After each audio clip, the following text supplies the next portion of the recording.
analizën financiare të projekt ligjit në fakt po merren persona të tjerë.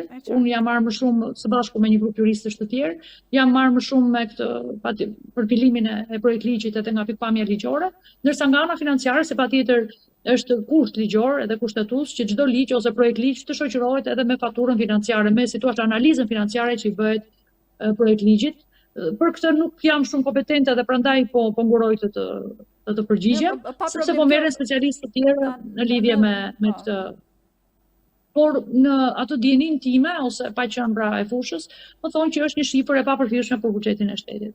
0.1% nuk e di është shumë është pak, sepse thash nuk jam e fushës dhe nuk mund të flas me kompetencë për këtë gjë, për në lidhje gjithmonë me buxhetin.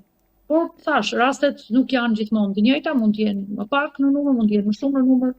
Domethënë këtë gjë nuk e parashikojmë dot.